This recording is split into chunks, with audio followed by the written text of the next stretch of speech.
estamos aquí. Vamos a enlazar con lo que dejamos el otro día, ¿no? Vimos de avanzar por el tensor de estrés o el estrés.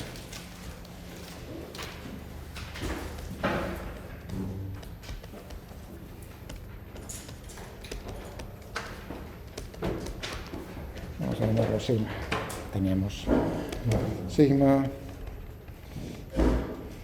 Eso es la identidad.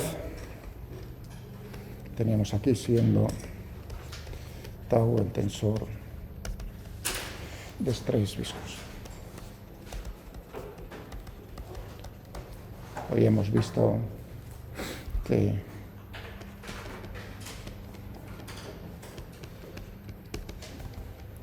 en las circunstancias normales, habituales,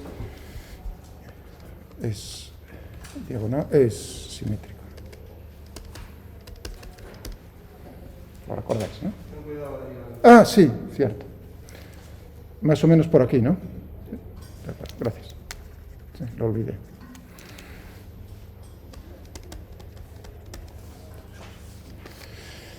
Hemos demostrado el día pasado que este tensor que es simétrico. Habíamos visto también que la fuerza,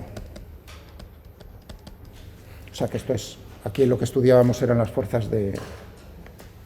Si pones punto debajo de la fórmula, hemos demostrado... Hemos demostrado, sí, que tau es simétrico.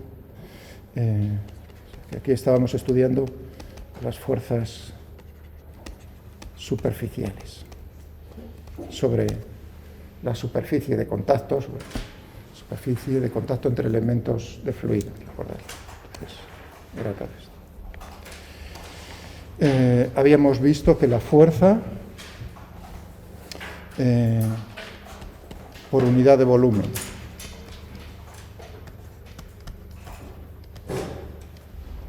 sobre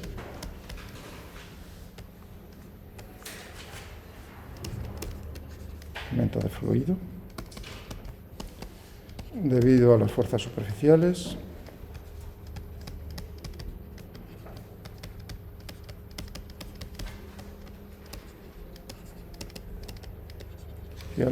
es, ¿recordáis? Sobre todo los de ayer que ya nos entrenamos un poco, teníamos la divergencia del tensor de estrés. ¿Recordad? Y esta tarde pues haremos ejercicios como los de ayer. O sea que teníamos aquí el operador Nabla,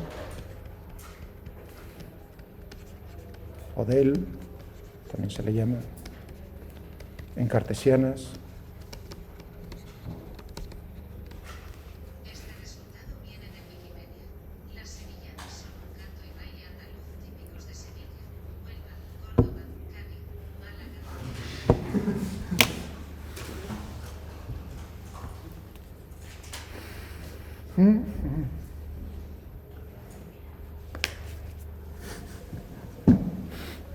Muy bueno.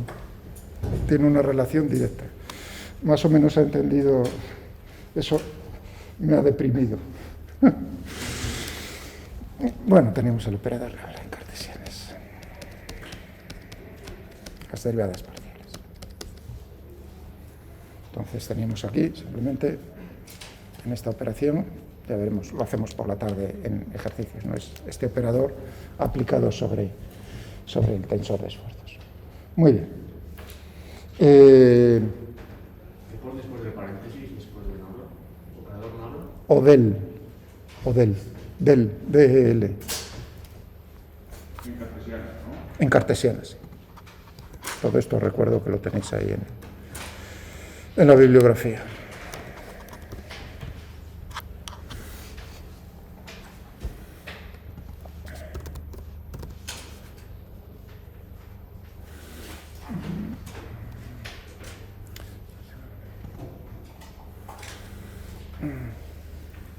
¿Veis? Para tal. ¿Veis? del ONAGLA, un operador.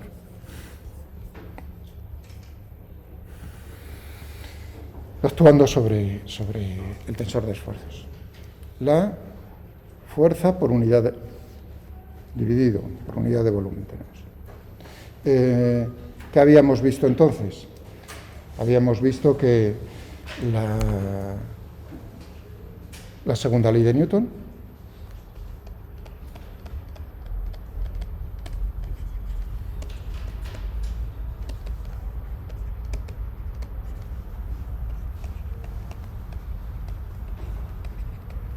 entonces ya la podíamos expresar, ¿no? Suma de fuerzas igual a la masa por la aceleración. Nos estamos fijando en un elemento de fluido. Las fuerzas de volumen y fuerzas de superficie, si queréis, ponemos por unidad de volumen, ¿no?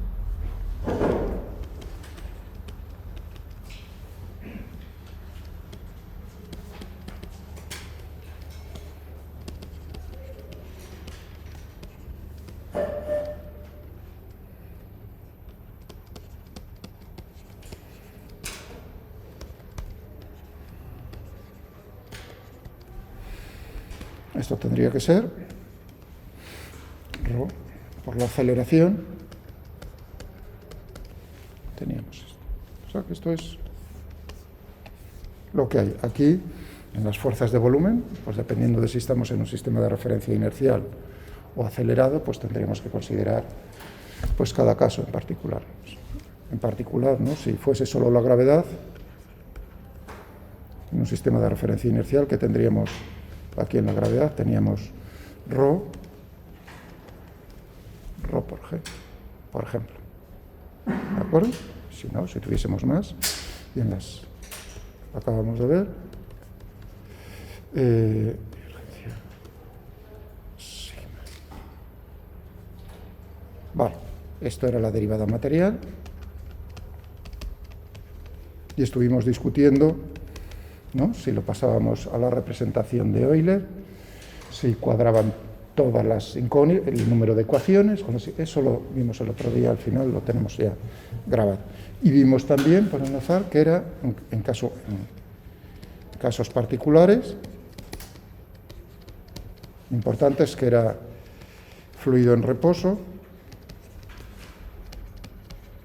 o fluido en movimiento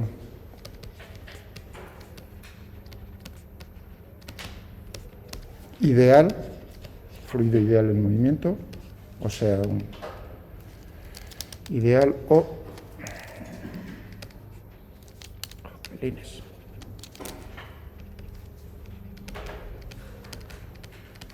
Lo que he escrito yo varias veces en el inglés. Veíamos entonces que en estos dos casos las fuerzas superficiales por unidad de volumen, es decir,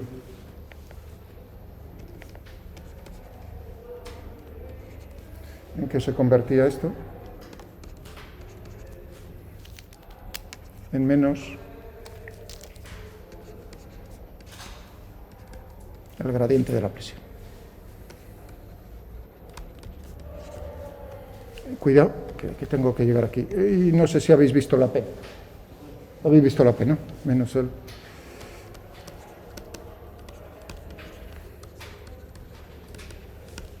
gradiente de presión. Cosa lógica que vaya el signo menos, ¿no? Menos el gradiente de presión.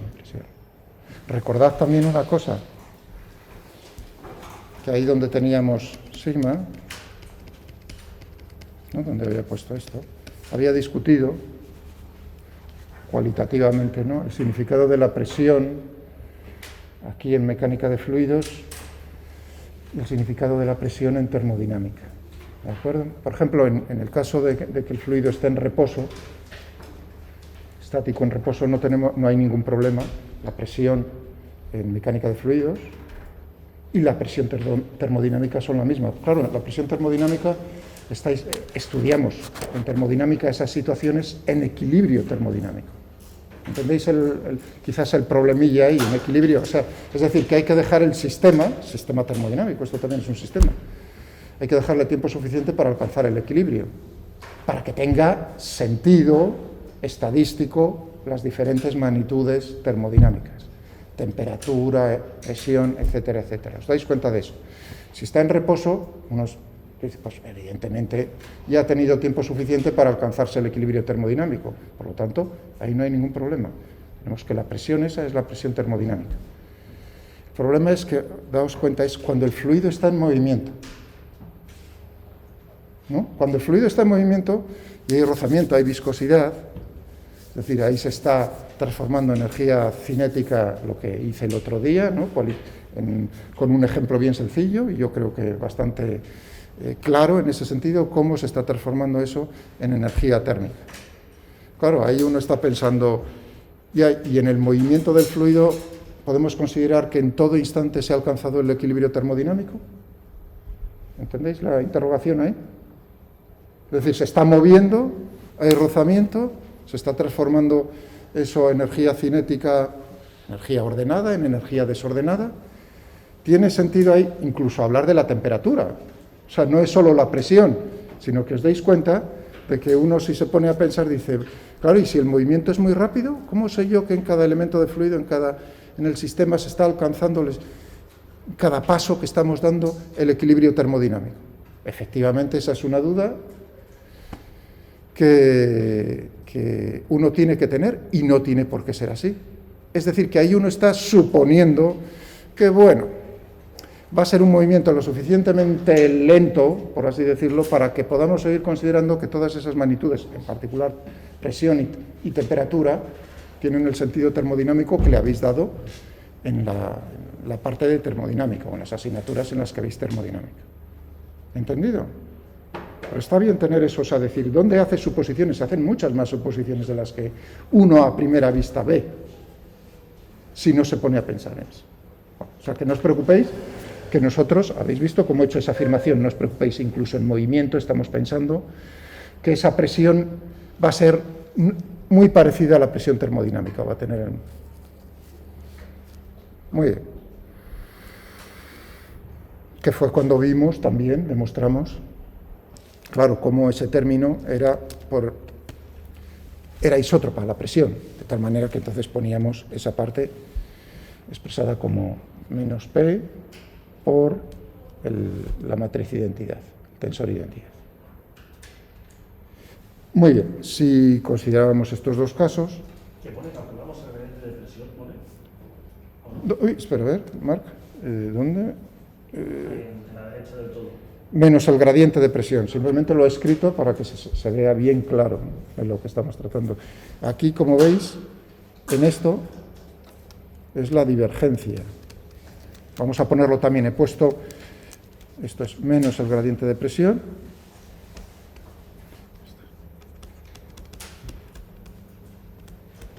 divergencia del tensor esfuerzos.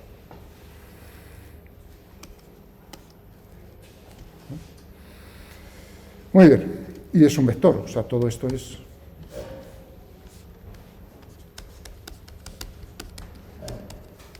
Es un vector. Ayer les comenté por la tarde, lo puedo hacer ahora, no pasa nada, que la divergencia es un operador, en tensores, expliqué también, o cualitativamente, así de forma general, lo que era un tensor, o sea, muchísimo menos lo pude hacer con profundidad. Pero bueno, dejé caer, ¿no? Que si es de rango 0 es un escalar, rango 1 es un vector, rango 2 es una matriz, y se consideran tensores si haces operaciones como rotaciones y se cumplen ciertas condiciones, simplemente eso. Entonces, es curioso ver que sobre un tensor de rango 2 la divergencia lo que hace es reducir en un rango lo que obtienes. De rango 2 obtienes algo de rango 1 que es un vector, mientras que el gradiente hace justo lo contrario. El gradiente lo que hace es de un tensor del rango X o del rango Y, lo que hace es crear un tensor de rango I más 1. Por lo tanto, si tenemos aquí un tensor de rango 0, que es el escalar P, Entonces tenemos que el gradiente lo que hace es crear un tensor de rango 1. Por lo tanto, como veis, uno baja un escalón, el otro sube un escalón y, por supuesto, tiene que ser, es una identidad, es una igualdad. Tenemos eso. Bien, en estos dos casos vimos.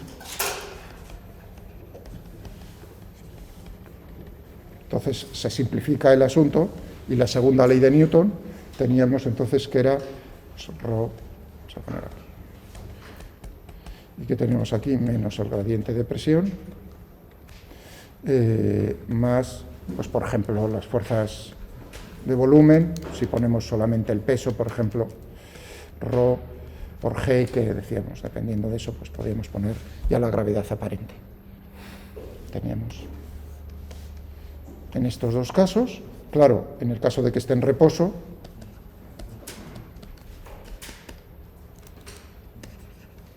ahí, fluido ideal en movimiento.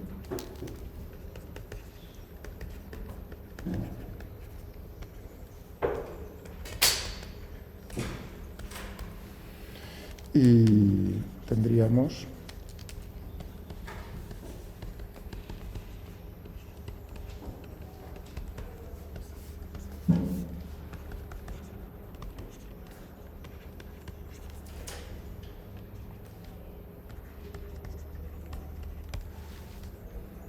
aquí real, es decir, me da igual que sea, es el caso general, teníamos ambas cosas.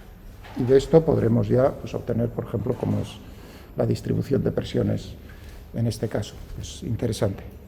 Y esto le llamábamos, ¿no? ¿Recordáis? La ecuación de Euler.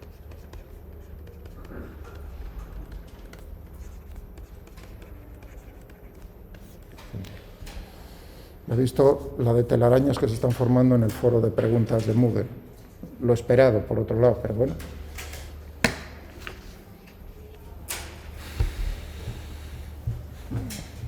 Y, por favor, o sea, que cualquier duda que os surja, no solo en clase, sino ahí también podéis preguntar. Bien, la ecuación de Euler, y veremos cómo de la ecuación de Euler, si le hacemos un cocinado, una transformación, es decir, si yo cojo eso y en ciertas condiciones le aplique a eso, con más que sea estacionario, una situación estacionaria, ¿no? Si le aplico alguna cosa más a esto, es decir, que el término local sea cero, etcétera, veremos cómo llegamos. Esto no es que sea la ecuación, cuidado, esta es la ecuación de, o sea, cómo llegaremos a partir de la ecuación de Euler, es decir, para un fluido ideal, con ciertas condiciones,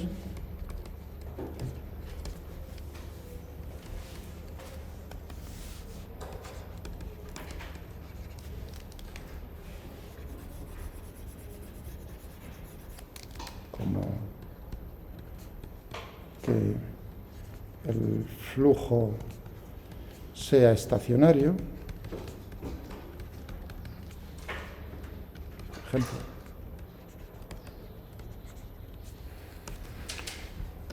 Llegaremos a la archiconocida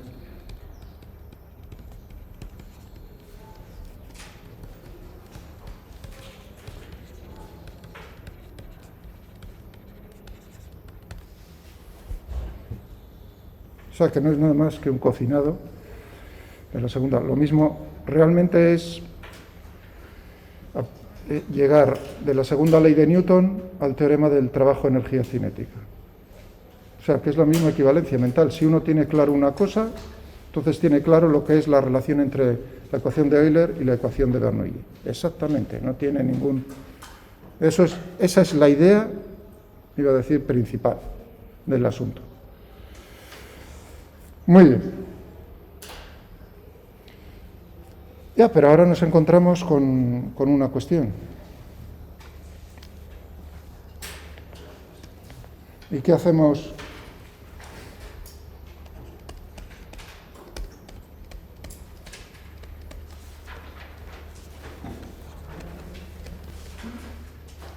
En el caso general de movimiento en un fluido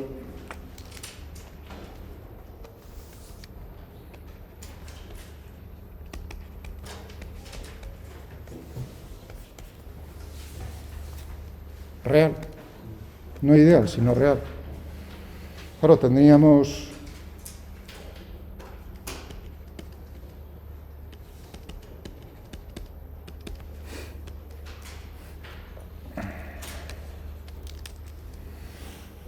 ¿qué ponemos, por ejemplo?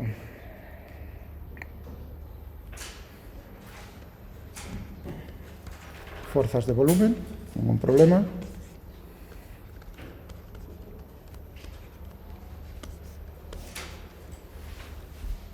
Las fuerzas de contacto superficiales vienen así. Y ahora uno mira y dice,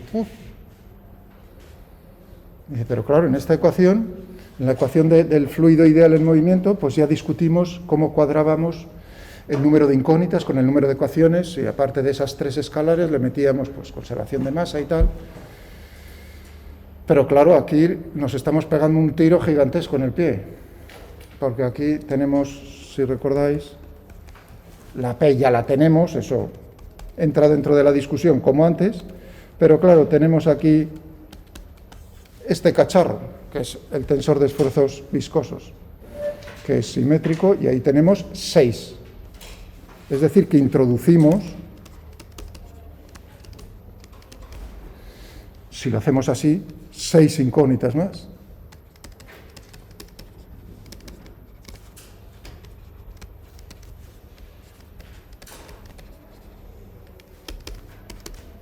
¿Verdad que? Por tanto, no son 9, sino son 6. La cosa es, necesitamos cuadrarlo eso de alguna manera. Y ahí es donde viene nuestra ayuda, suposiciones. Claro, lo que vamos a hacer es suponer, o plantear más que suponer, plantear un modelo de cómo es la dependencia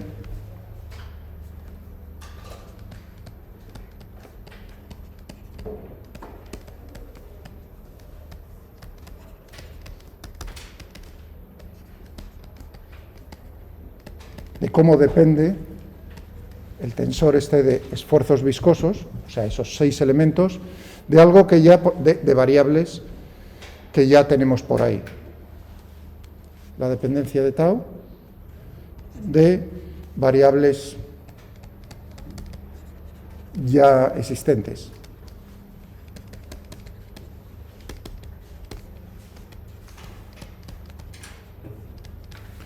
Y eso va a ser a través de cómo se está deformando los elementos del fluido.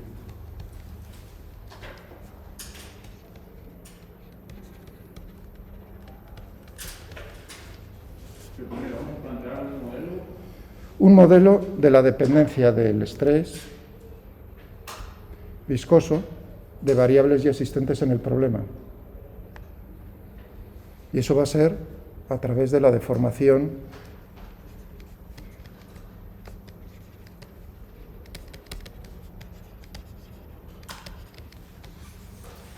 en la deformación de los elementos de fluido. O sea que ahora uno dice, bueno, está pensando realmente, lo que estamos pensando es, además en una dependencia, porque he dicho ahí, de una dependencia, pero no he dicho cómo esa dependencia.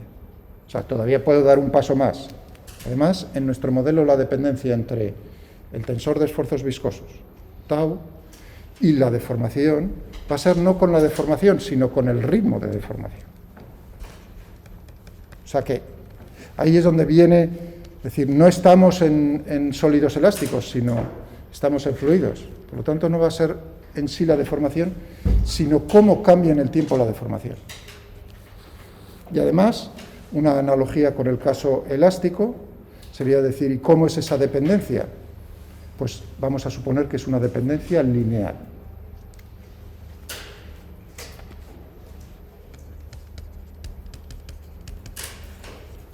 Es decir, que vamos a suponer una dependencia lineal entre el tensor de esfuerzos viscosos y el ritmo al cual se está deformando los elementos de fluido.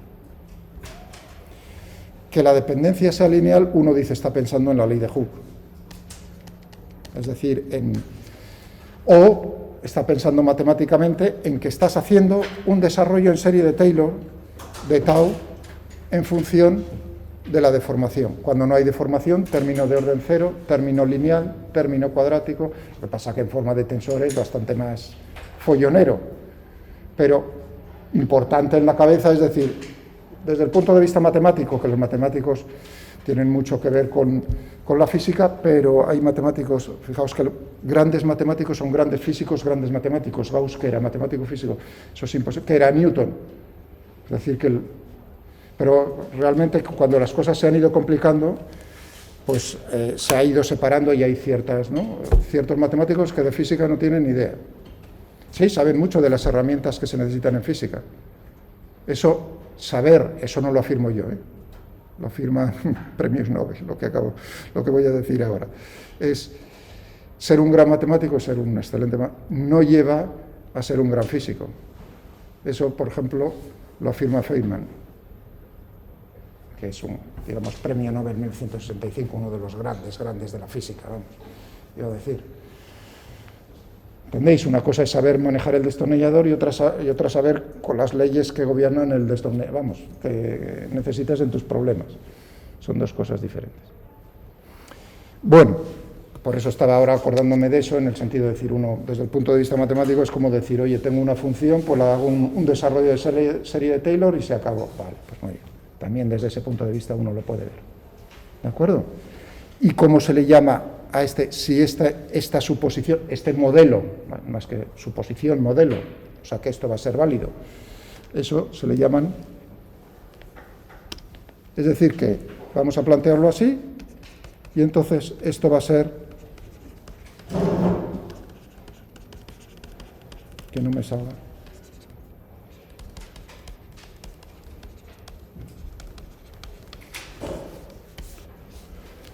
fluidos reales, pero solo de un tipo que son newtonianos. Y en cuestiones os dije en su momento que, bueno, esto es válido para muchos casos interesantes, pero eso nos quita que haya casos importantes e interesantes en los cuales el comportamiento del fluido no es newtoniano. Y además de interés ingenieril para vosotros. Es decir, para cosas en las que a mí me pueden gustar o que yo he usado, no, ciertamente, pero si pienso en lo vuestro, pues en polímeros, ¿no? en inyectores, ¿no? en desarrollar, ¿no? una pieza mecánica que está inyectando pues, una pintura o un polímero, o sea, cosas, por ejemplo, una impresora de inyección de tinta. O sea, ahí, naturalmente, es mecánica de fluidos. Tenéis que diseñar eso. Entonces ahí ya, digamos, no me atrevería a decir yo que aplicar pensar que su fluido real newtoniano sea lo conveniente. Probablemente no. Entonces ahí hay que meterse en un berenjenal todavía más complicado. ¿Vale? Pero bueno, primero habrá que entender lo más sencillo. Muy bien, pues ahora es el momento de decir, pues vamos a por ello. Entonces necesitaremos, ya hemos visto a lo que vamos, necesitamos el tensor de estrés, lo hemos planteado ya, tendremos que irnos al ritmo de formación. Tendremos que estudiar ahora.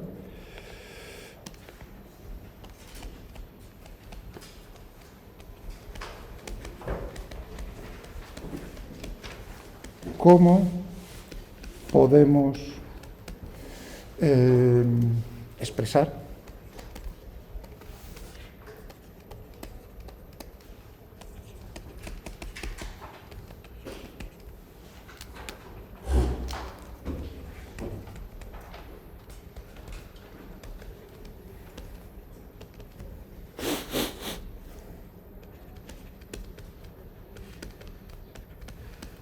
strain rate? Bueno, depende también, veréis de forma.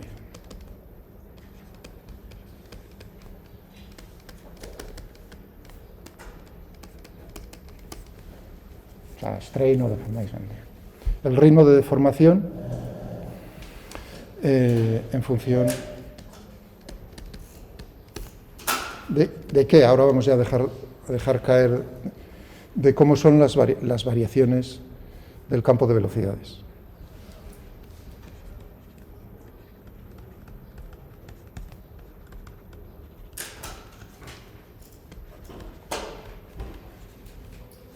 espaciales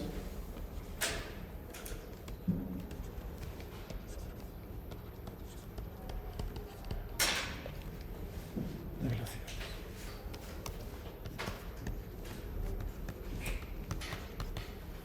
O U si utilizamos en los libros U. ¿De acuerdo? Ahí viene el asunto, las variaciones. Vamos a ver qué tipo de... Si nos fijamos, o sea, ahí veis variaciones espaciales, estáis pensando, si me estáis siguiendo un poco, en la descripción de Euler. O sea, que estamos pasando en cómo es, también es un paso en cómo se está deformando. Vamos a hacer ese dibujo. Todo esto lo tenéis en la bibliografía que os puse, si no me equivoco, así de memoria, capítulo 10.17 y siguientes del Sonesi, pero que lo... Sí, no, cuando os puse 17, 18, 19, todo eso. O sea, por aquí.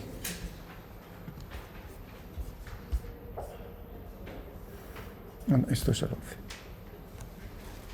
Aquí, ¿veis? ¿No veis? Aquí vamos a enlazar movimiento y deformación, y que es precisamente lo que vamos a encontrarnos por ahí, en esas variaciones. Entonces uno podría hacer lo primero, ¿qué es lo que le puede ocurrir? Voy a hacer una representación gráfica en 2 dimensiones. Si uno está pensando en cartesianas, ¿qué le puede pasar?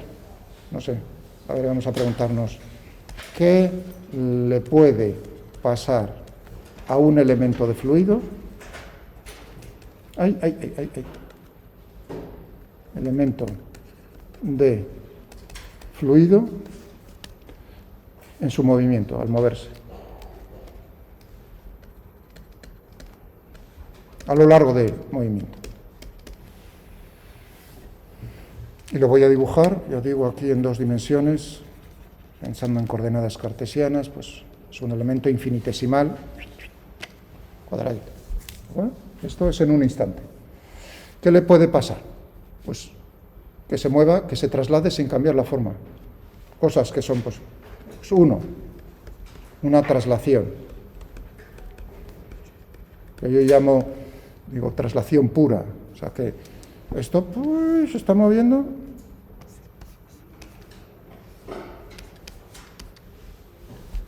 como un bloque. ¿De acuerdo? No cambia la forma, eso sí, está cambiando la posición, el centro del elemento del fluido, ¿no? Se está moviendo, pero no cambia la forma. Claro, eso, desde el punto de vista del campo de velocidades, ¿qué implica? Que en todos los puntos del espacio tenemos la misma velocidad, es decir, que tenemos un campo de velocidades que no hay variaciones espaciales, en todos los sitios es lo mismo. Nosotros estamos buscando en la deformación, por lo tanto una traslación no es una deformación.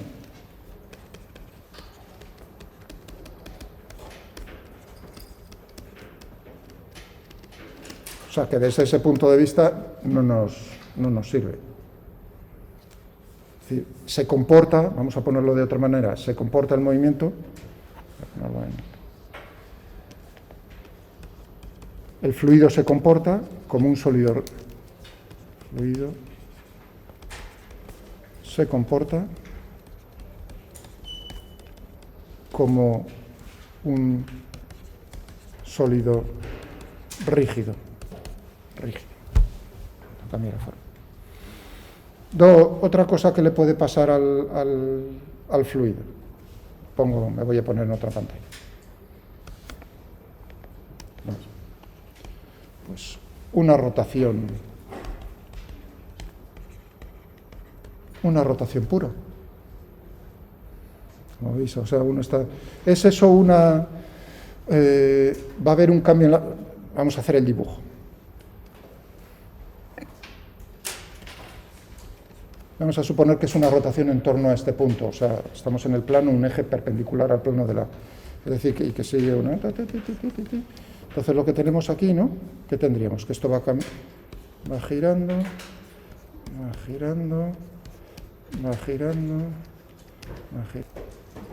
Entonces, ¿qué tendríamos? Una rotación. ¿Cómo podemos expresar ahora recordad en mecánica? Si nos dicen, por supuesto, nos están diciendo que está rotando en torno a un eje. Tenemos un eje de rotación y tenemos que gira con una velocidad angular. Por lo tanto, nos dan la velocidad angular. El eje de rotación es la dirección del vector velocidad angular.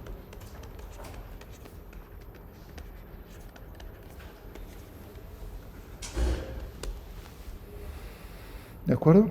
Entonces la velocidad, si el elemento de fluido se encuentra en un punto de coordenadas x y z,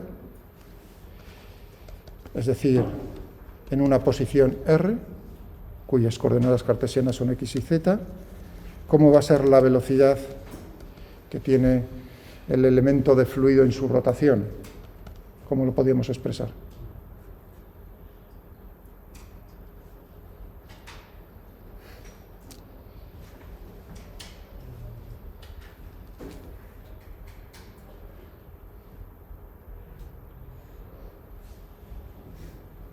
Os dije, es una expresión fundamental. Esa no me la podíais fallar. Es decir, que todavía abro las actas de mecánica. Os dije, eso es fundamental. Sobre todo para que no me busque a mí nadie, ningún ingeniero, las cosquillas. Faltaría más. En cosas que ellos necesitan, por supuesto. Dices,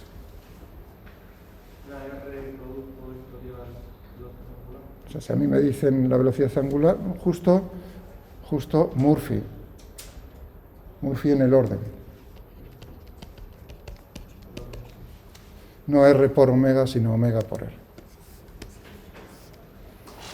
¿De acuerdo? De tal manera que entonces tendríamos coordenadas cartesianas.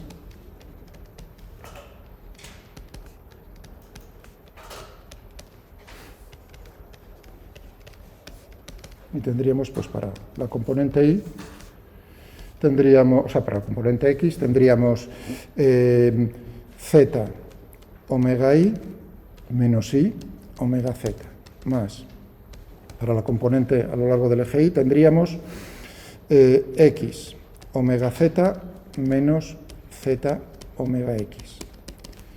Y para la componente z tendríamos y omega x menos x omega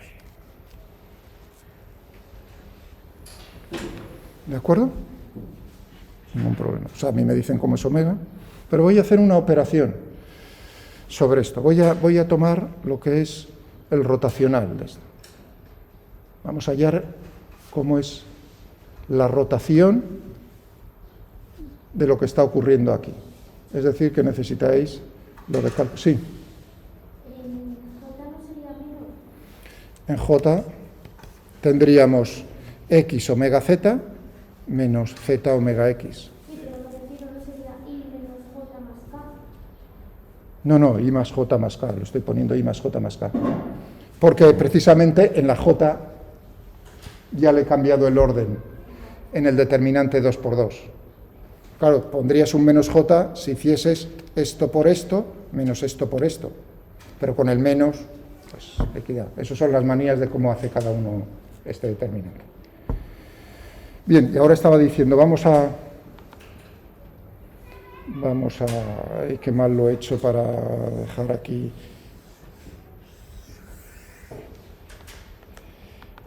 Vamos a quedarnos con esto. Y vamos a ponernos en azul. Vamos a tomar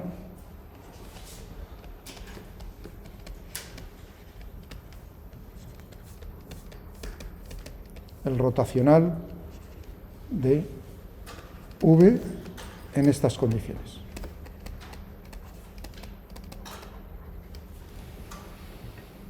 En estas condiciones. A ver, cálculo vectorial. Fijaos que aquí también estamos hablando de tensores. Tenemos un tensor de orden 1, que es un vector, una operación, estamos haciendo sobre él, con el operador nabla, diferente, pero me va a dar otro vector. Es decir, que ahí ni subimos ni bajamos, nos quedamos en el mismo sitio. A ver, en cálculo. Habéis visto, por cierto, qué teorema está relacionado con el rotacional. Ahí sí, Laura fue, ¿no?, la que me contestó. ¿Dónde está Laura? Ah, sí. ¿Te acuerdas ayer, no? Fuiste tú, ¿no?, cuando hablábamos de la divergencia y recordé, ¿qué teorema? Y me dijiste el teorema de Stokes, ¿no? Y te dije Murphy. Bueno, pues ahora el teorema de Stokes, ¿recordáis? Ahí os aparece el rotacional. Bueno, tendríamos IJK en coordenadas cartesianas.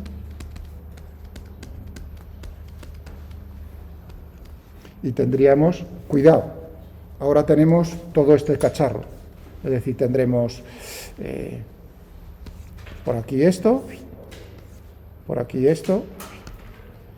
y por aquí esto. No lo voy a volver a escribir, simplemente lo tengo ahí delante. ¿Vale? Y vamos a hacer cuál es la operación. Y la voy a meter pues por algún lado. Por ejemplo, ahí arriba, si os parece. Voy a ponerlo en otro color para que se vea quizás más claro.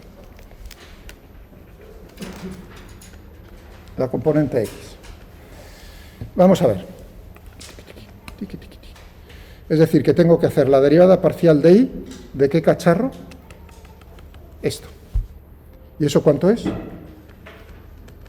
La derivada parcial. Fijaos que omega es un vector, es una rotación, es un vector que es constante. O sea, que ahí no está cambiando. Tendremos la derivada parcial con respecto a Y de todo esto, pues es omega X. Esto no tiene Y, por lo tanto, eso es cero patatero. Muy bien, menos.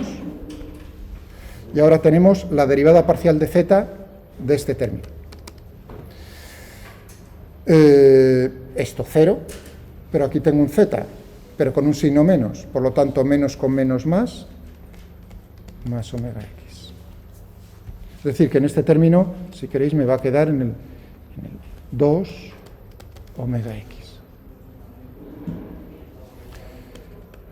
En el término para J, si queréis, lo hacemos también. Tendremos primero esto, la derivada con respecto a Z de todo este trasto. Me queda omega I. Menos la derivada parcial de X con respecto a Z. Claro, otro signo menos, me queda un más omega I. Para que veáis que no es una casualidad en el primer término.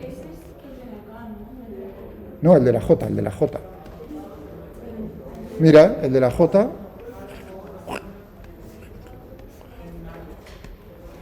Tenemos todo esto. Entonces tendré que hacer la derivada parcial de Z de este término. Y este término es este. Si yo hago la derivada parcial con respecto a Z, ¿dónde me aparece Z? Ahí. Por lo tanto, omega I. Esto no tiene. ¿Vale? En el otro término comprobáis que es lo mismo, menos con menos más, es decir, que no es una casualidad. Esas casualidades. Entonces ya os podéis imaginar que voy a escribir aquí sin necesidad de ponerme ahí a pensar. Omega Z más omega Z. Es decir, que este me quedará 2. Uy, un 2, ¿eh? O sea, un 2 en todo ello.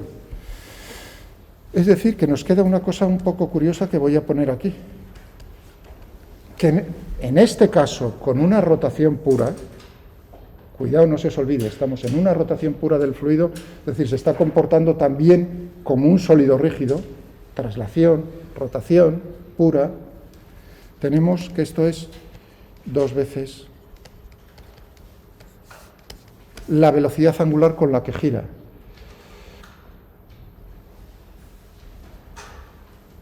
Es decir, la velocidad angular con la que gira. Es decir, omega es un medio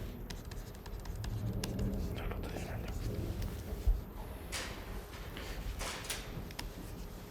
El rotacional de la velocidad tiene un sentido en mecánica de fluidos. Fijaos que es rotación.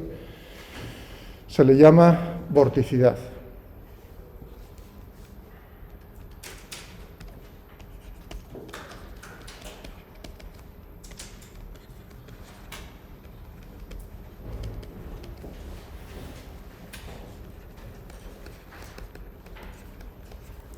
Vorticidad. Y se utiliza el nombre, pues omega. ¿Habéis visto que he utilizado omega mayúscula? Aquí omega minúscula. Es decir, que tenemos... Y tenemos la relación, ¿no? Que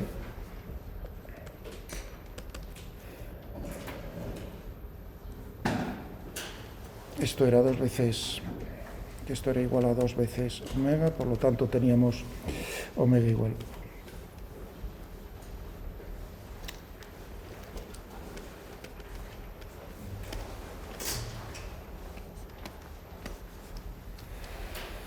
Que la vorticidad es 2 veces la velocidad angular de rotación en el fluido, localmente, en cada punto del fluido.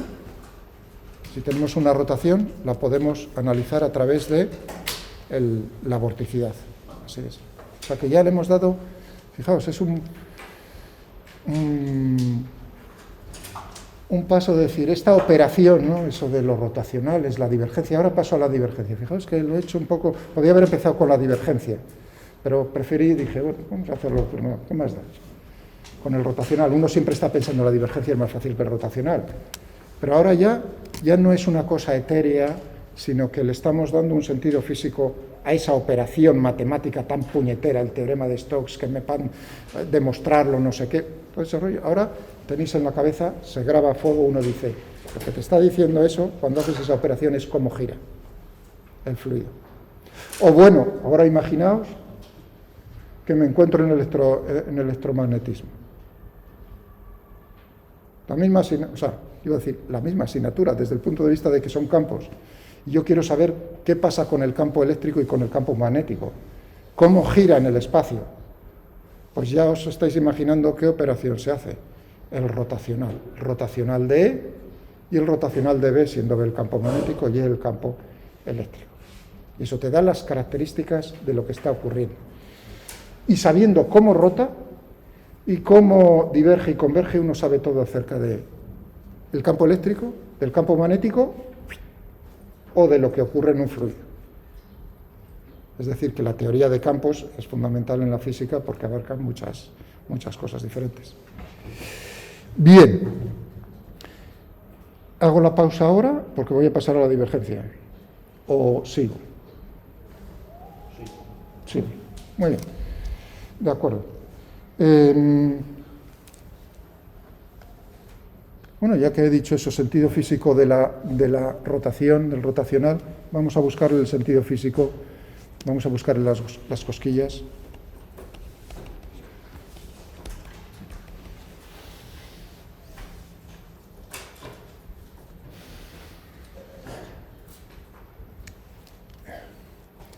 ¿Me permitís que me corrija otra vez antes? Porque estoy pensándolo desde hace un momento en el dibujo.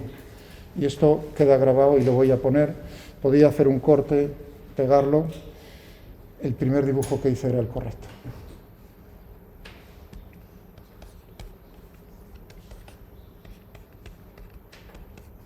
Es decir, cómo se va moviendo y girando el cuadrado.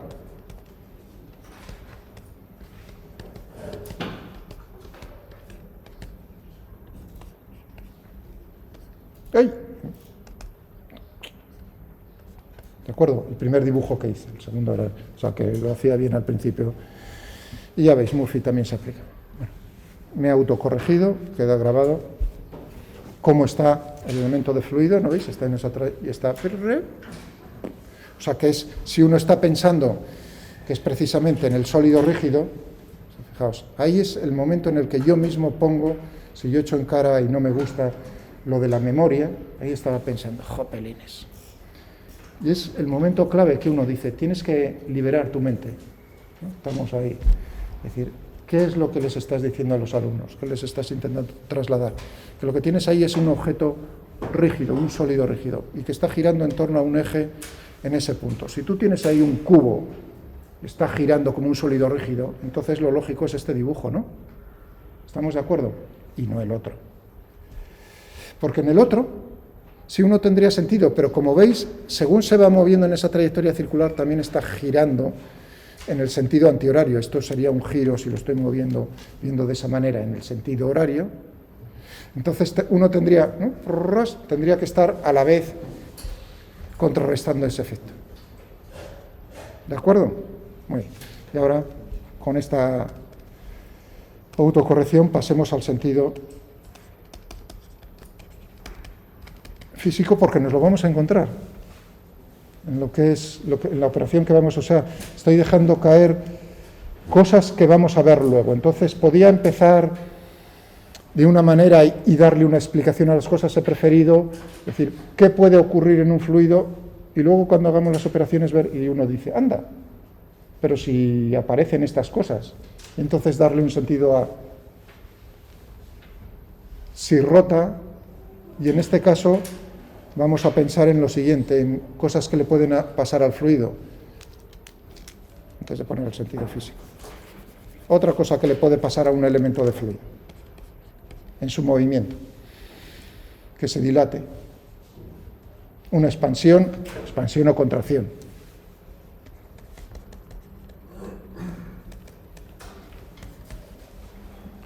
O dilatación.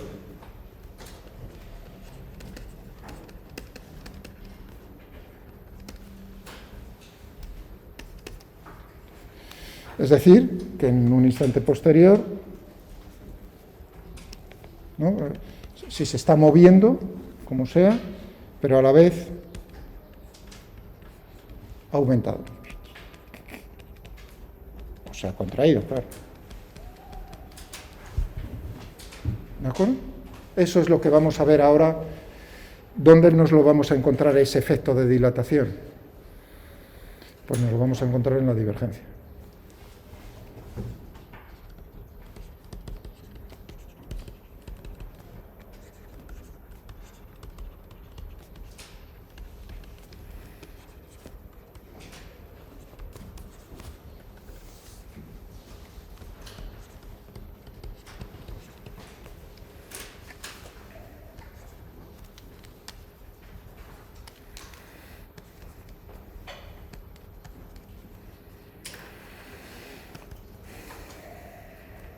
Divergencia de U.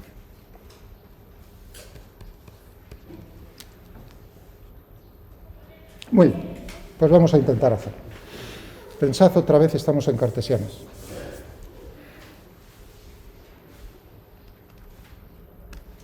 Tengo aquí en 2 dimensiones. Voy a poner que esto es el eje X.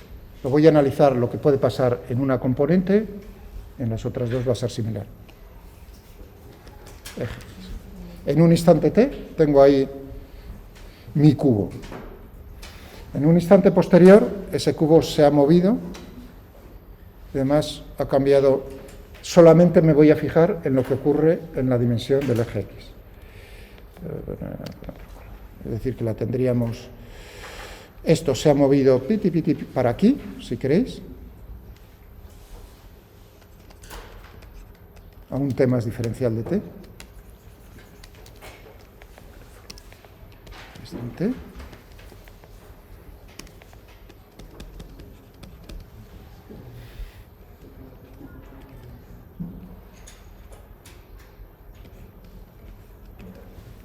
Es decir, que esta pared, la de la izquierda, pasa a esa posición y esta otra pasa a otra posición. El tamaño del elemento de fluido es infinitesimal. ¿De acuerdo? Bueno, entonces vamos a ver cómo es la diferencia, es decir, qué ha ocurrido en la longitud, en esa dimensión del espacio, en una cosa y en la otra. Claro, eso dependerá de cómo es el campo de velocidades. Y ahí es importante de que el elemento de fluido, si bien tiene forma finita aquí en el dibujo, es infinitesimal, porque ¿qué herramienta voy a utilizar? El desarrollo en serie de Taylor. Entonces tendremos que esto se ha movido, será la diferencia, lo que tendremos ahí, el cambio, será la diferencia entre lo que tengamos de aquí a aquí. ¿Qué tenemos? ¿A dónde se ha movido esto? Se habrá movido a, vamos a poner el campo de velocidades como la componente X, U. U por diferencial de t. Es lo que se ha movido. Aquí la velocidad es U. U, ¿en qué posición? Ahora es importante. En X y Z solo voy a poner la X. U en X por diferencial de t. U es la componente X de la velocidad, ¿no? Entonces, ¿Esto queda claro? O sea, ¿se está moviendo? Genial. Y todo esta se ha movido hasta aquí. ¿Qué tendría uno? U por diferencial de t. ¿Pero en qué u? No está en la posición x, sino en x más diferencial de x, porque claro, la arista del cubo en ese instante t es diferencial de x. Entonces tendremos u en x más diferencial de x por diferencial de t. La diferencia es lo que se ha dilatado en esa dimensión. Si es positivo, se ha dilatado. Si es negativo, se ha contraído. ¿Y esto qué tendríamos aquí? Entonces tendríamos aquí el valor de u en x, desarrollo en serie Taylor al canto, y me quedo, ¿no?, u de x diferencial de t, más, voy a poner la derivada parcial de u, porque no depende de más de x de y de z, por eso pongo la derivada parcial. U con respecto a x, por diferencial de x, recordad que todo esto está multiplicando, si queréis verlo más claro, y ya me he salido. Una puñeta. Perdón. ¿No? Me salía, ¿no? De x, diferencial de x, todo ello, por diferencial de t, que para eso está multiplicando. Y ahora es la diferencia entre los dos. La diferencia me da lo que ha aumentado. La dilatación a lo largo del eje X o de la componente del eje X. Si hacemos la diferencia, nos quedará naturalmente el término lineal, el término de orden cero se nos va y nos queda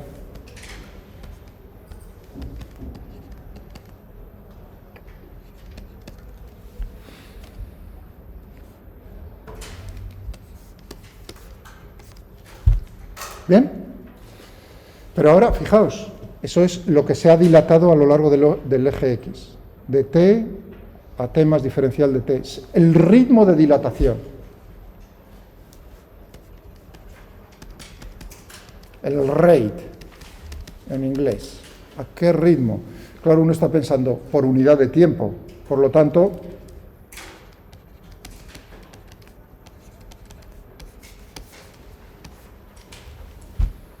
he dividido por el tiempo. ¿Bien? Muy bien, pero ahora esto uno lo hace para el eje análogamente, eso que queda tan bonito.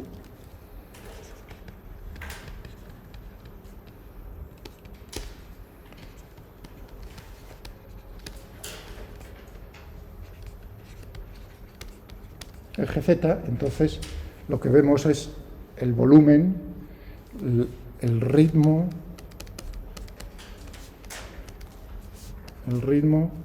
al cual está cambiando el volumen del elemento de fluido.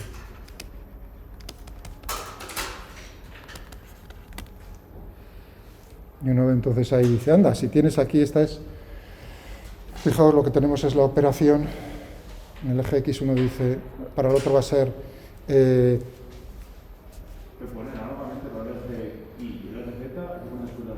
análogamente para el eje Y y el eje Z, lo que obtenemos es el ritmo al cual está cambiando el volumen del elemento de fluido. Recordad, todo esto que estoy poniendo están en los libros, en particular este está bastante bien.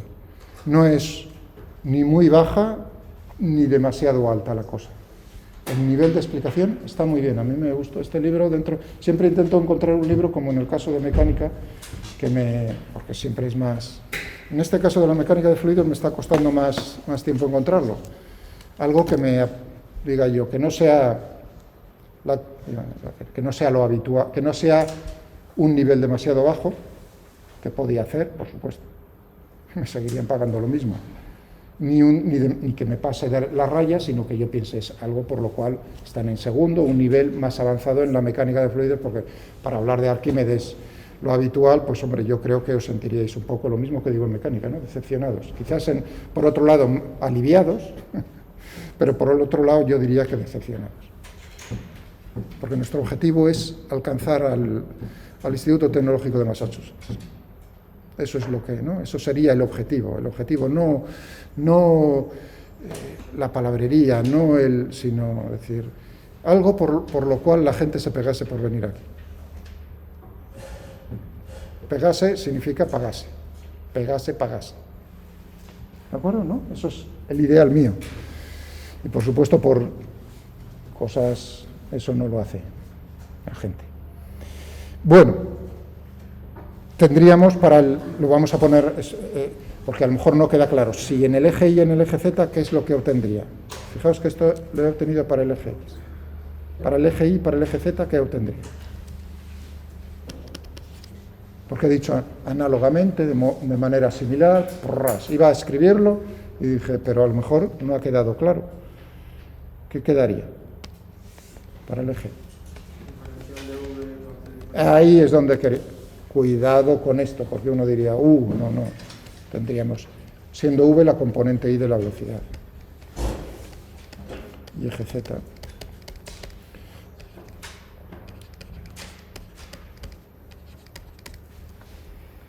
Con respecto a Z. Entonces tenemos conclusión, ahora sí.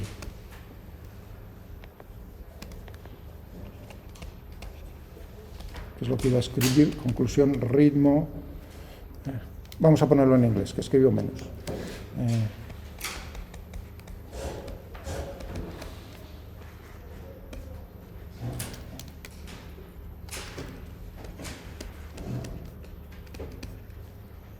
La deformación. Estoy gilipollado.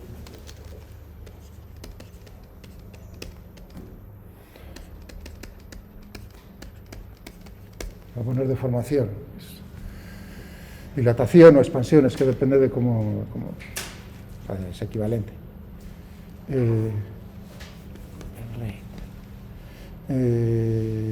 Tendríamos entonces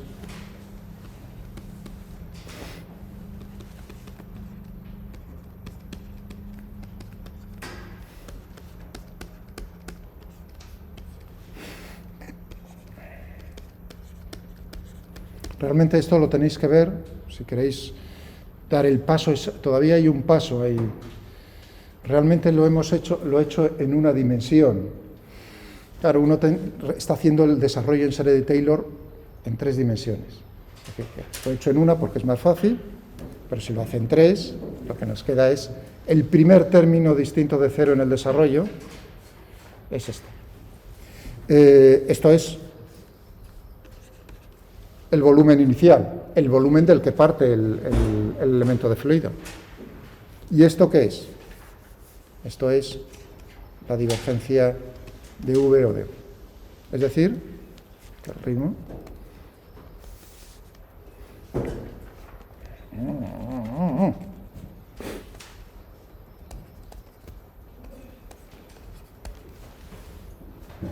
pero si ahora le añadimos no solo el ritmo, sino por unidad de volumen,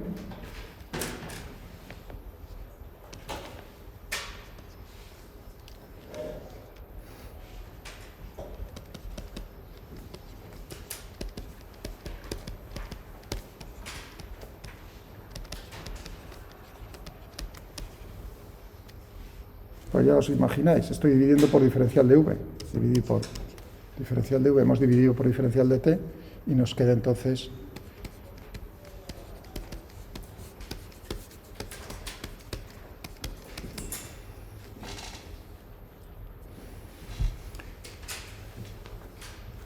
y eso, ¿cómo lo puedo expresar?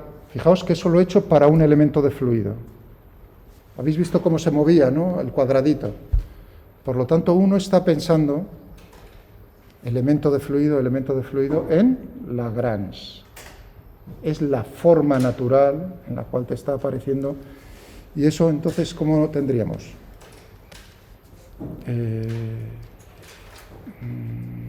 Sí, está ahí. ¿Cómo ha variado el volumen del elemento de fluido en rojo?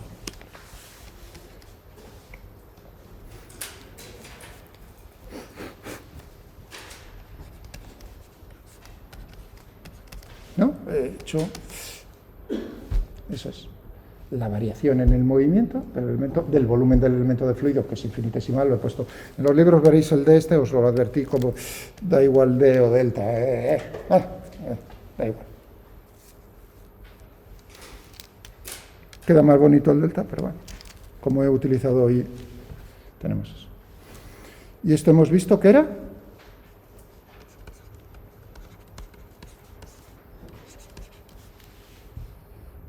por lo tanto,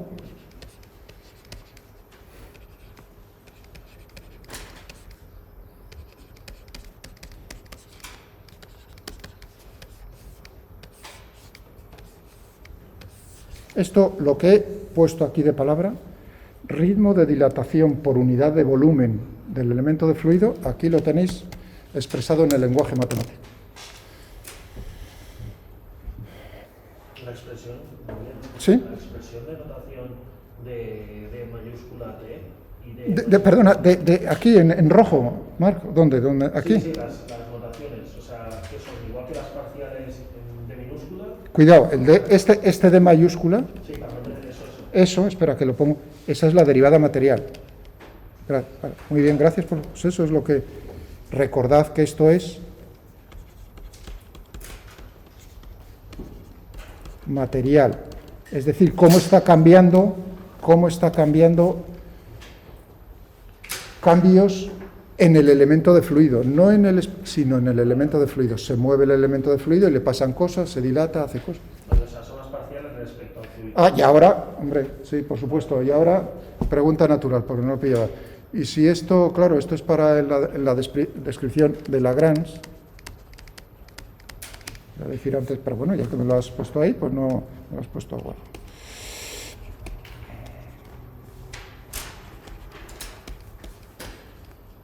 Eso es para que quede, lo pongo entre paréntesis para que quede claro sobre qué es el volumen del elemento de... Teníamos divergencia, digo, claro, esto es en la notación o en la representación de Lagrange. Pero si lo queremos pasar a la representación de Euler, a ver, ¿qué tendríamos que poner aquí?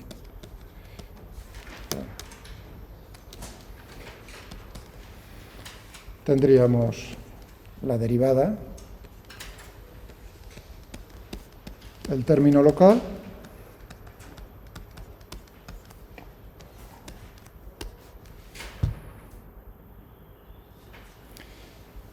el volumen es como cualquier otra cosa de un elemento de fluido. Un elemento de fluido tiene masa, ¿y qué comentamos acerca del elemento de fluido en eso? No cambia la masa.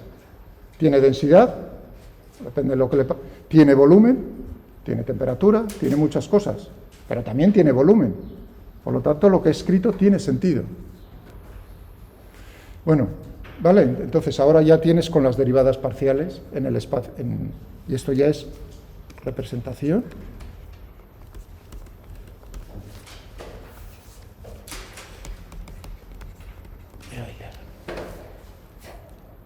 Y tendríamos esto, por supuesto. Esto no cambia, lo de la derecha es lo que habíamos visto. Como veis aquí, entonces, también, si uno se para a pensar en esta expresión, lo que está diciendo es, los cambios que están sucediendo por unidad de volumen, del volumen del elemento de fluido, ¿qué es lo que influye en los cambios para el elemento de fluido? La divergencia, que es un operador local, lo que está ocurriendo localmente en ese punto del espacio en el cual está el elemento de fluido. Bien, ya, oye, lo tenemos a huevo, facilísimo para llegar. Esto es... O sea, hemos pasado de dibujar paso a paso, no a cosas matemáticas, expresiones que son más complicadas, eso no lo quito. Pero ahora vamos a llegar a decir, oye, ¿y si el fluido es... ¿Qué es lo que estamos pensando todos? ¿Y si el fluido es incompresible? Es decir, su volumen no cambia.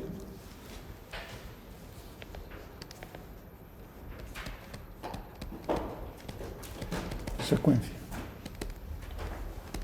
Si el fluido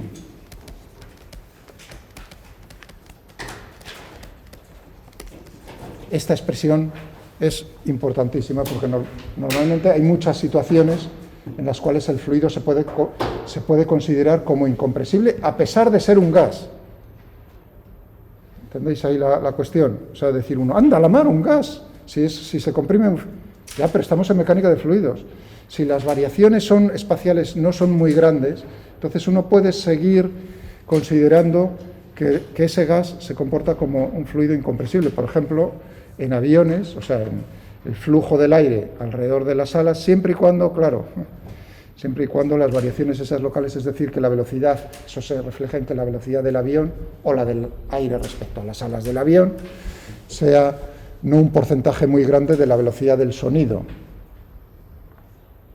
en ese medio, o sea, en el aire. ¿De acuerdo? Claro, y uno está pensando qué es lo que ocurre si uno se acerca a esa velocidad. Se está formando una onda de choque. Ahí ya viene, claro, la mecánica de fluidos más complicada. Ahí tienes que estudiar precisamente eso y no te puedes escaquear. Ahí tienes que considerarlo como compresible.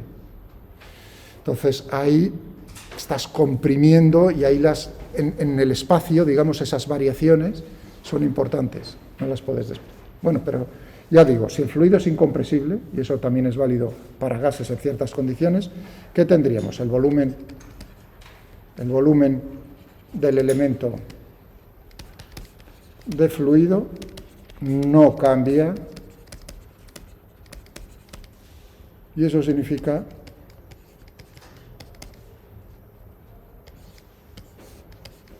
que la divergencia del campo de velocidades es cero.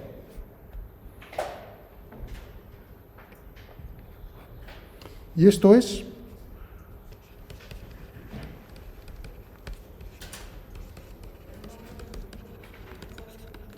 la ecuación de continuidad, porque es la conservación de masa, ¿no? La ecuación de continuidad para fluidos incompresibles. Si uno piensa ahora en lo que le han enseñado, ¿no?, en la ecuación de continuidad que os han mostrado seguro, ¿no?, lo del tubo, lo que entra por un extremo y sale por el otro, lo que estáis calculando es el flujo, ¿no?, flujo de entrada, flujo de salida, las paredes os han dibujado siempre las paredes rígidas, ¿no?, de un tubo sólido, pero ahora todo eso lo trasladamos a un tubo de corriente, lo que comenté el otro día, líneas de corriente, tubo de corriente.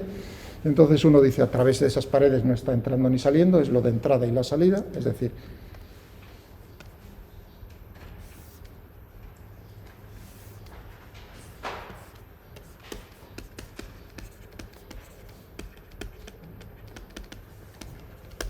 esta es la sección 1 y esta es la sección 2, es decir, que esto está formado por líneas de corriente. Tendremos que lo que entra por aquí, la masa que entra por ahí, tiene que ser igual si es incompresible.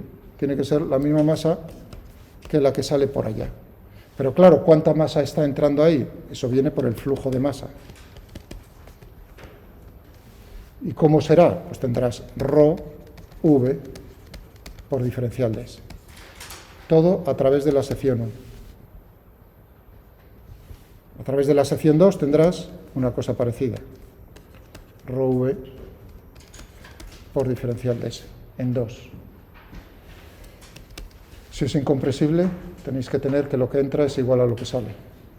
Si, claro, uno pone el vector y ahora uno está pensando en el teorema de la divergencia, ¿estamos de acuerdo? Aquí tendremos un vector normal. Estoy pensando en n de esta manera y de salida en n de esta. Eso quiere decir que si cojo menos n, entonces puedo construir una superficie cerrada, todo S, en la cual es las paredes y las tapas, y entonces tendremos naturalmente esto con el signo cambiado, tendremos que ρ, v, diferencial de S, tiene que ser igual a 0. Si ahora uno está pensando en el teorema de la divergencia,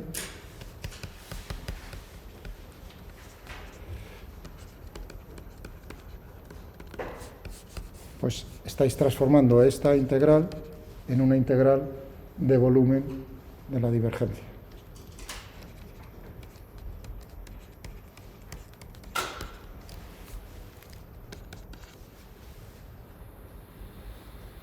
¿De acuerdo? Y esto al final, puntos suspensivos, porque si no, no quiero tampoco simplemente dejar caer que si uno, que lo que hemos obtenido es lo que nos han enseñado. De otra manera, pero ya de una manera más acorde a lo que pagáis, para seguro.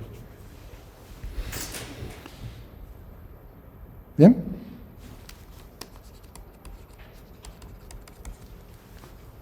dv igual a 0, incompresible.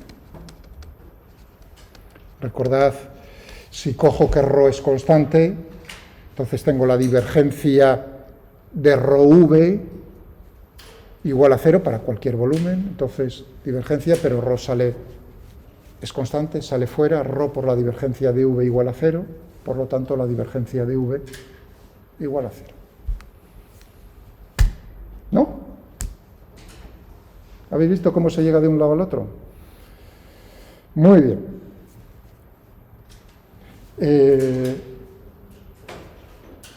O sea que hemos visto traslación, rotación, dilatación, sentido físico, cómo se refleja en el campo de velocidades. Bueno, pues pasemos ya al último paso. ¿Qué es lo que le puede pasar al que cambie la forma, ¿no? Que se deforme?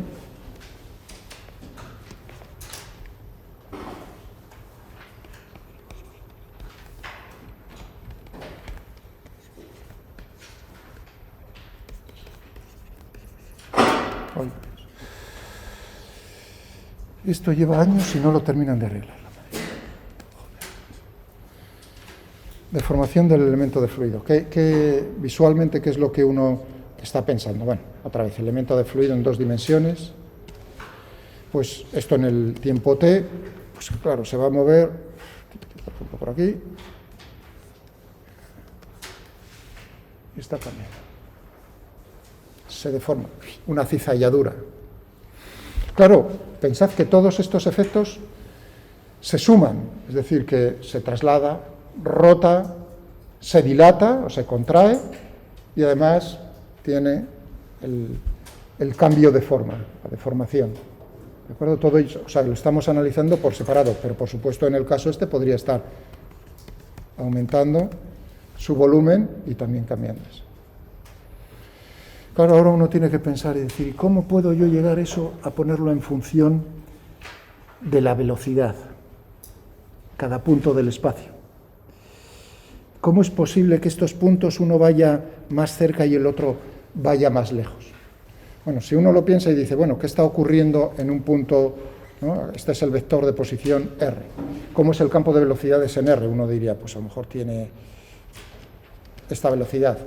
Pero en R más diferencial de R, o sea, en un punto por aquí, esto sería diferencial de R, pues tendrías en general, un V más diferencial de V. Todo eso es infinitesimal, pequeño. O sea, que estamos en 2 puntos muy cercanos, ¿no? Y en un punto tenemos una velocidad y en otro punto otra velocidad. Las diferencias son infinitesimales. Claro, uno está viendo que si esos 2 vectores no son lo mismo, pues entonces es cuando estás teniendo deformaciones. Este punto se está moviendo con esta velocidad, pero este punto se está moviendo con otra velocidad, se va a mover a otra posición diferente, cambiando la forma de todo ello, si voy poniendo los 4 vértices, o el cubo en 3 dimensiones. Por lo tanto, va a tener que ver el cambio de forma con las variaciones en la velocidad.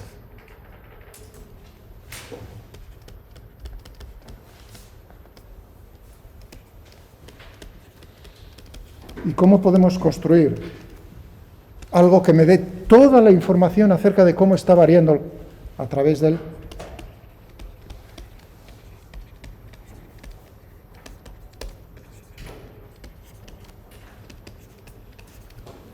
tensor gradiente de velocidad? Cuidado, ahora no pongo el punto, ¿eh? Fijaos que antes escribía esto, ahora no. Ahora estoy hablando del gradiente. Hay que tener, en un libro es más fácil porque puedes poner negrita, aquí hay que poner. ¿Qué dije acerca o sea, con qué nos vamos a enfrentar? ¿Qué tipo de objeto matemático? Dije, el gradiente sube en 1, ¿no? El rango, es decir, que si tengo un vector, subir 1 en rango es transformarlo en una matriz. Mira qué bien, oye, también teníamos el tensor ese de esfuerzos que era una matriz, precisamente por ahí van los tiros. Entonces esto lo vamos a construir. ¿Y cómo va a ser? Pues no es nada más que pensar que es el gradiente de U, el gradiente de V y el gradiente de W. Y ahora viene una pequeña finura que es, según libros, veréis que uno coloca estos, fijaos que esto es un vector, el gradiente de un escalar, gradiente de un escalar. ¿Cómo coloco los vectores? ¿Así? ¿O los coloco así? ¿Entendéis? Por ejemplo, en el... Sí. Perdona, sí que me he salido. Vertical, no tiene mayor importancia. Pues en unos libros lo veréis de una manera o lo veréis de otra. Eso quiere decir que la conclusión, al final, si vas por un lado o por el otro, te va a dar igual. ¿Por qué? Porque lo que vamos a buscar es la parte simétrica de eso. Ahí ya me he adelantado un poco. Si es la parte simétrica, entonces me va a dar igual que lo coloca plaplaf o plaplaf. ¿De acuerdo? Yo lo voy a hacer lo que me sale a mí de manera natural. Reconozco que podría hacerlo ahora, forzarme para ponerlo justo como la notación del Sonesi. Pero, no sé, son manías. Quizás, no. ¿De acuerdo? No pasa nada. Esa advertencia, porque a lo mejor lo veis y decís, se habrá equivocado. Pero si os pongo otro libro, todavía más avanzado, pues lo ponen también de otra manera, de la manera que la voy a poner yo. Pero no os preocupéis, que no tiene ninguna importancia. ¿Vale? Entonces tendríamos la derivada de U con respecto, fijaos, estoy pensando, primera fila, le estoy metiendo en la primera fila a esta. Con respecto a X, el gradiente. La derivada de U.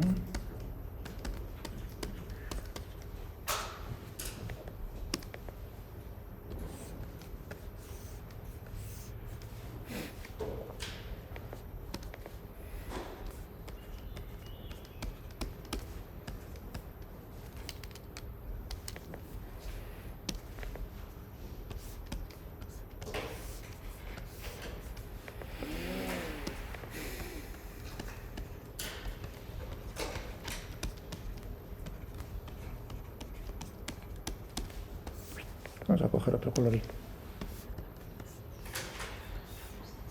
Ya digo que los podríamos poner, en vez de en filas, en forma de columnas. Y no pasa nada. Bien, a este se le llama el tensor gradiente de velocidad. Cualquier tensor de estos, o sea, de rango 2, lo podemos poner, se puede separar y poner como suma de una parte simétrica y una parte antisimétrica.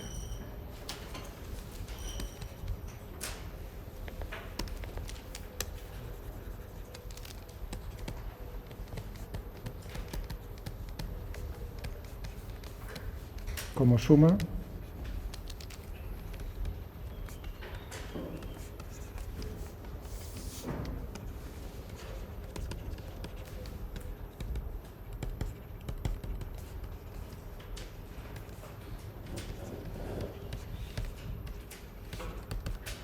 y un tensor antisimétrico, puesto una parte, bueno.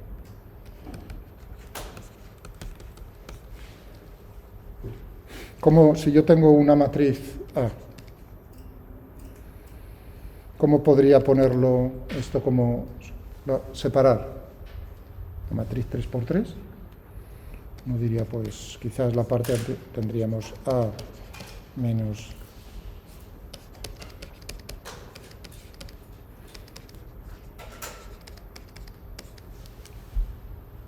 la traspuesta, donde esto es.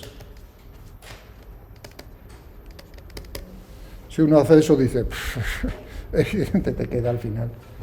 Pero claro, esto va a ser la parte antisimétrica y esta es la parte simétrica.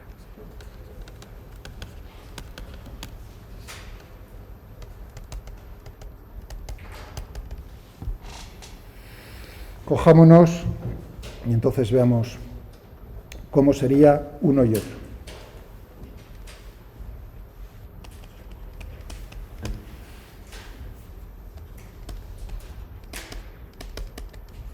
la parte simétrica. Tendríamos un medio, es decir, tendríamos, fijaos, o sea, ahora mentalmente es lo único que os pido, es, tenemos eso, lo coloco, un medio, sumo, término a término. Tendríamos un medio. La derivada de u, a ver, aquí que no me... La derivada de u con respecto a i, ¿no? Más la derivada de v, a ver, teníamos... la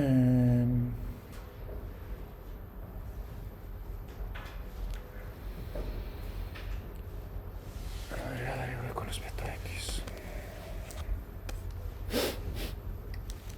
Un medio. La derivada de u con respecto a z más la derivada de w con respecto a x. Vamos a ver. Tendríamos en los términos diagonales.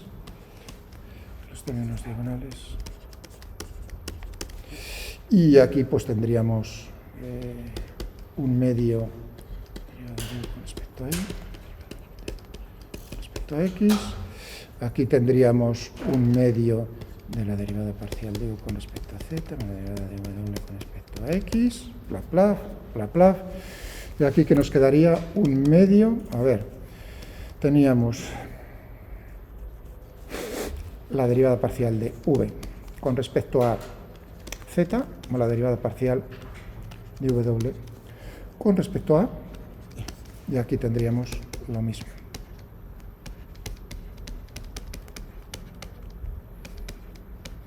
Esta sería la parte simétrica. Fijaos en los términos de la diagonal. Si yo hallo la traza de esta matriz, del tensor simétrico, ¿no? O sea, es sumar las diagonales. Por cierto, todos son valores reales, o sea, es una matriz 3×3, real y simétrica. Y ahí viene todo el rollo que nos han metido en álgebra de esa parte. ¿Ya? ¿Entendéis por qué es importante en ingeniería toda esa parte de álgebra, si no os habéis dado cuenta antes? Entonces, ¿cómo serían? Por ejemplo, ahí tenemos un eje, tenemos un sistema de referencia, ¿no? Si yo tuviese una matriz como esta, números ahí detrás, y uno dice, ¿cómo son los valores propios y los vectores propios? Esto es como en mecánica, en el tensor de inercia, por eso se le llama también tensor. También ahí tenemos una matriz 3×3 real y simétrica. Eso quiere decir que los valores propios son reales y los vectores propios son ortogonales entre sí. Es decir, que siempre podíamos hacer un giro y encontrar una nueva base de vectores, unos nuevos ejes, x', y', z', en los cuales esta matriz fuese diagonal, y en la diagonal tuviésemos los valores propios correspondientes. Muy bien. Si yo cojo la suma de todos estos de la diagonal, ¿qué sentido? O sea, ahora voy a intentar ver el sentido físico de todo esto. En la diagonal, ¿qué es lo que tendríamos? En la traza, la suma. Tengo la divergencia de v. Es decir, que en la parte simétrica, la diagonal lo que me está dando es como información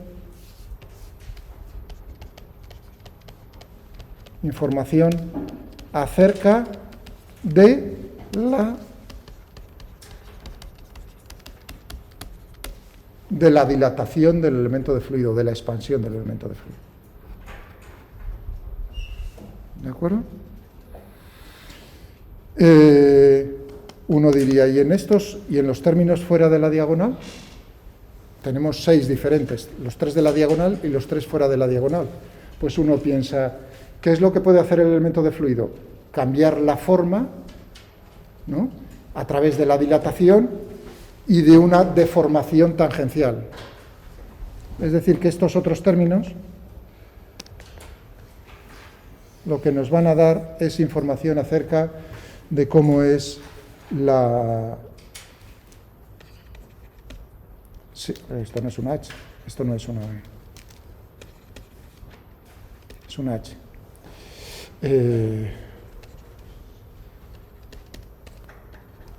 la deformación sin cambiar su volumen. La diagonal me está diciendo cómo... Bien. Ya, pero teníamos la rotación también. O sea, dejémoslo ahí un momento. La rotación. Y con esto ya paro. Parte antrisimétrica.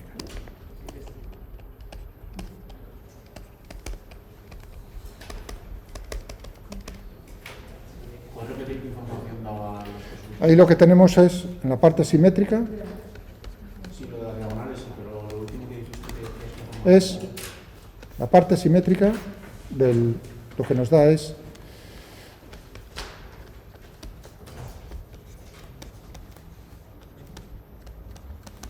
ahí me he escapado otra vez. El tensor de deformación.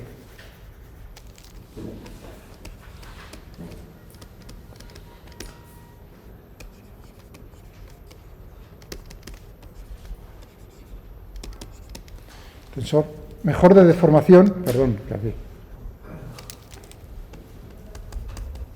Ritmo de deformación. ¿A qué ritmo se está deformando? Me había dejado lo del ritmo, y eso es importante. No es la deformación en sí, sino el ritmo al cual se está deformando. Ritmo de deformación del elemento de fluido. Aquí tendremos, entonces, dos términos. Uno que es la expansión o dilatación. Y el otro, ¿cómo lo llamáis? O sea, ritmo de expansión. Y el otro, como Ayepuga, ¿qué nombre le dais por usar el mismo? La deformación angular. Deformación, vale, pues ritmo de deformación angular. Pero no es deformación angular. Sí, tiene, Mar, lo que dices tiene sentido. Deformación angular. O lo que yo ponía, lo voy a poner en inglés. Shear, strain, ray. Y así ni para uno ni para otro. ¿De acuerdo?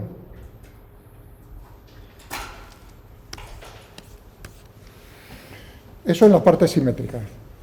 Y en la parte antisimétrica, voy a ponerme otro.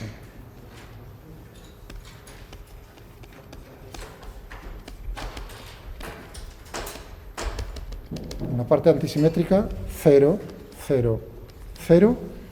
¿Y qué es lo que tendríamos en un término? Ahí habría que tener cuidado. Un medio.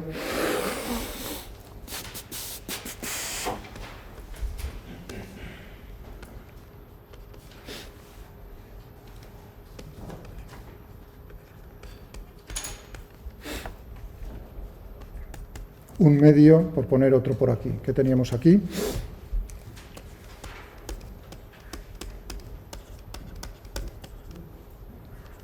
Si no me equivoco. Y estos términos, pues, miráis, este antisimétrico, ¿qué significa? Que es este con el signo menos. Este con el signo menos. Y solo nos queda, pues este era el 0 por aquí y este el 0 por allá, pues nos quedaría este otro. Ese, como ejercicio, lo completáis vosotros. ¿De acuerdo? Completad. Y ahora el sentido físico,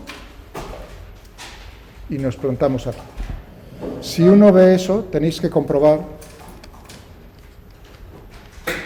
comprobad, y ved en el Sonesi, tranquilos,